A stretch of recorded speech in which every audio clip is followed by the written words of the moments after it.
Shabbat Shalom, brethren. Hello, howdy, and hi. Welcome again to another branch of the YAH presentation. Today we're going to look at who do you have your pledge with, your oath of agreement. So let's take a look if what we're doing is in line with the Torah, the 5 books of Moshe, and the word of our Most High, or if it's more in line with the Roman Greco word. Let's see what they've written. So let's start a little backdrop here, and this way we can establish something, a timeline. So the Babylonian captivity was about 608 to 538 BCE. That was the second great dispersion. Babylon, Egypt, and all the outlying areas. And they were there for 70 years, and they were released by the Persian king Cyrus, who allowed them to go back to their homeland. Now, many of them didn't, but a lot of them did. Pardon me. So there were 5 million in the diaspora at that time. It's quite amazing, actually, because as you look at it, from, I think, the Romans in 63 BC, Yehuda became a protectorate of Rome. And in 680, the kingdom was reorganized as a province in Rome. So they were very harsh, they were heavily taxed, and they were held in high contempt by the Roman occupiers. Very high contempt. They were mocked consistently, and the Romans took the position of appointing the Kohen Haggadol, the high priest, which was just unacceptable, because that's not how it went. That's how we had the high priest during the time of the Messiah. He was not in line to be the high priest. He wasn't acceptable as a high priest, but that's why he was. So ultimately, the combination of the exploitation under the Yehudis and the Romans, problems with the Gentiles, brought forth the revolt in 66 AD. Of course, we all know about that. That came about 66, and then of course many of them were killed. They sacked the temple. Titus sacked the temple under Herodias in 70 AD, which is amazing that they could even do it. So that resulted in a worldwide dispersion. So the ultimate result of the destruction of the kingdom of Yehuda was dispersion of the remaining Yehudi people in the land. And they were all over. The Josephus, writing near the end of the 1st century, stated there is no city or tribe where the Greek or barbarian, in which Yehudi law and Yehudi customs have not taken root. So in other words, they were everywhere. They were dispersed all over. So we see that they were already out in the dispersion during the time of Yahusha HaMashiach. So the Messiah comes, and of course he says, I come for the lost sheep, and they're traveling all over the place. So they'd already been dispersed at that point. Now we know in 70 AD they were further dispersed out into everywhere. So we see now this is all taking place in the 1st century. By the 3rd century, by the time we have Constantine, there's no place for them, none whatsoever. So this is where, what have you taken your oath to? Because Yah, the Most High, has said, if you shall do all that I have said, then you shall be my people, and I shall be your Elohim.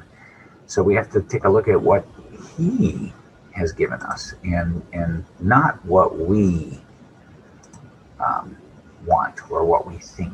It's what he thinks. Everything is always about him.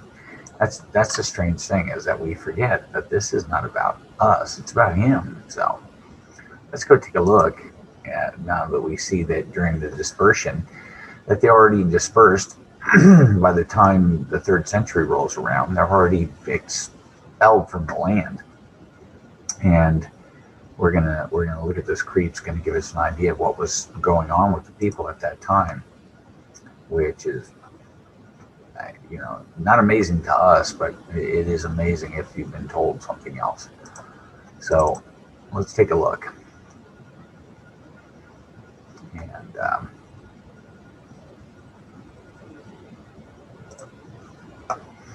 all right, excuse me guys, I'm trying to close out everything here.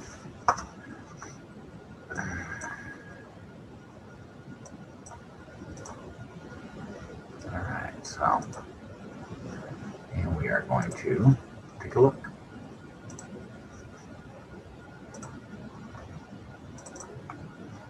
Okay, so I don't know if you can see this or not. I'm going to change up the view.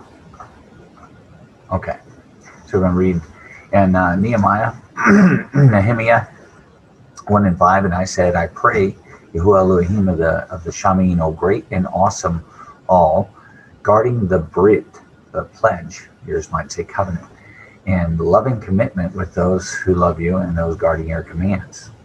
See here where he's getting it from. Please let your ear be attentive and your eyes open to hear the prayer of your servant, which I am praying before you now, day and night, for the children of Yasharal, your servants, and confess the sins of the children of Yasharal, because we have sinned against you. Both my father's house and I have sinned. We have acted very corruptly against you and have not guarded the commands, nor the laws, nor the right rulings which you commanded your servant Moshe. So there again, another sign that he's saying what was given to Moshe, the 5 books of Torah. So it says, please remember the word that you commanded your servant Moshe, saying, if you trespass, I shall scatter you among the peoples, which we just read. He certainly did. So in 9, it says, but if you shall turn back to me and guard my commands and do them, though you were cast out at the end of all the Shamayim, the heavens, I shall gather them from there and bring them to a place which I have chosen to make my name dwell, which is amazing.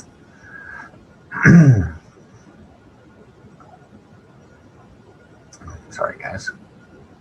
Acting up here. All right. And it says in Deuteronomy, and you shall guard the command and the laws and the right rulings, which I command you today to do them. This is what Nehemiah is quoting from Deuteronomy, Devarim 7:11.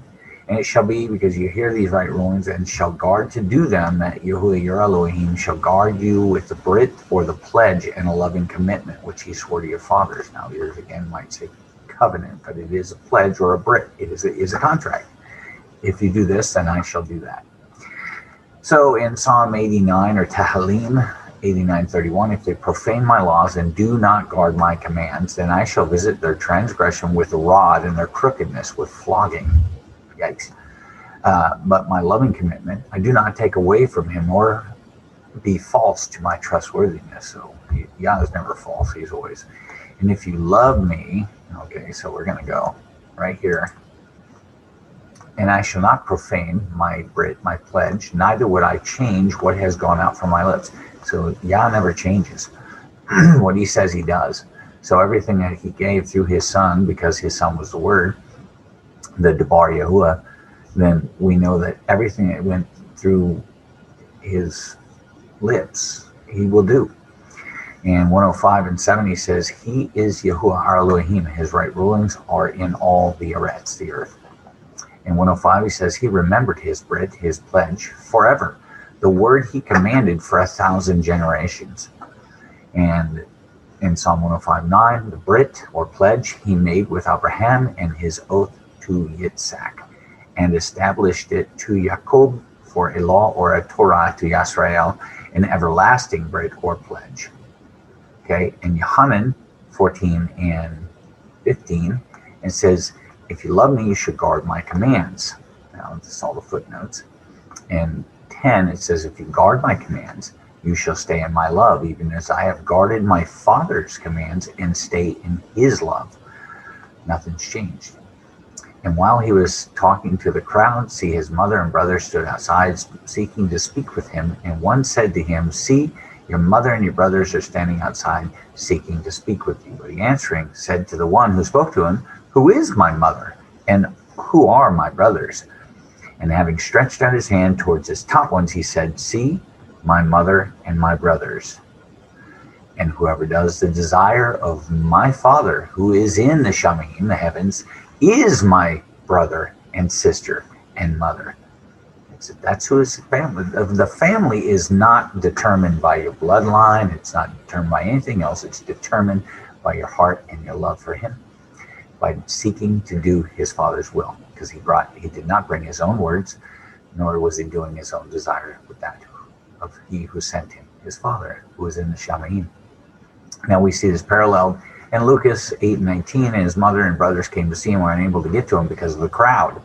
And it was reported to him, saying, your mother and brothers are standing outside wishing to see you. And he answering said to them, my mother and my brothers are those who are hearing the word of Elohim and doing it. So it's worded a little bit differently, but it's exactly the same sentiment. Those who are hearing, Shema, and doing. So those who Shema the word of Elohim.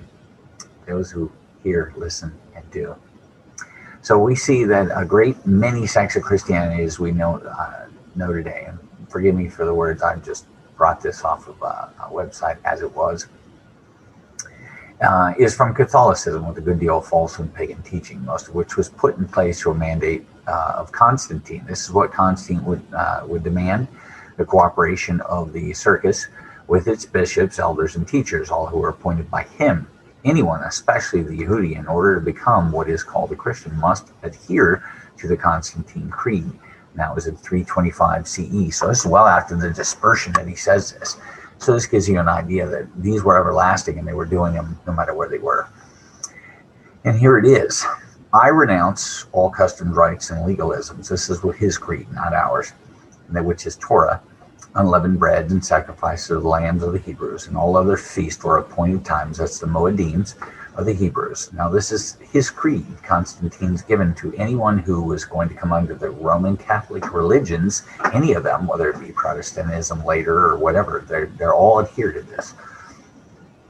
And the Hebrews in sacrifice and prayers, aspirations, purifications, sanctifications, appropriations, fast, new moons, and Sabbath, superstitions, and hymns, and chants, and observances, and synagogues, absolutely everything Yehudi, or Jewish, every law, rite, and custom, and if afterwards I shall wish to deny and return to the Yehudi superstitions, or shall be found eating with Yehudi or Jews, or feasting with them, or secretly conversing and condemning the Christian religion instead of openly confuting them and condemning their vain faith, then let the trembling of Cain and the leprosy of Gehazi cleave to me. By the way, it wasn't leprosy as we know it, but anyways. As well as legal punishments to which I acknowledge myself liable, and I may be an anathema to the world to come, and may my soul be set down with Satan and the devils. And this you can find in Stefano Amini Acta Sanctorum Martyrum Orientalium and Occidentalium, Volume 1, Rome, 1748, page 105. Furthermore, any followers of the Yehudi Messiah, Yahushua HaMashiach, who wish to join this, and you can see that H-O-L-Y word, this, I would put a UN before it, community was compelled to adopt a different set of rules and customs. Subsequently, special creeds were drafted to which the Christian would have to swear, such as I accept all customs, rites, legalism, feasts of Roman sacrifices, prayers, purification with water, sanctified by Pontius Maximus, because they, again, were appointing their own people, their appropriations, and the new Sabbath, sole day, day of the sun, and new chants and observing the food and drinks. In other words, I would absolutely accept everything Roman, every new law, rite, and custom of Rome, a new Roman religion. Additionally, in 365 AD, the Council of Laodicea wrote in one of their canons, Christians must not Judaize, today's vernacular, by resting on the Sabbath, but must work on that day rather than honoring the Lord's day. But if it shall be found to be Yehudized, let them be an anathema from their Christos guy. Note, Protestants are included as they still observe these days and the Roman Sabbath. So, we say it says, are you going to the circus this coming Lord's Day?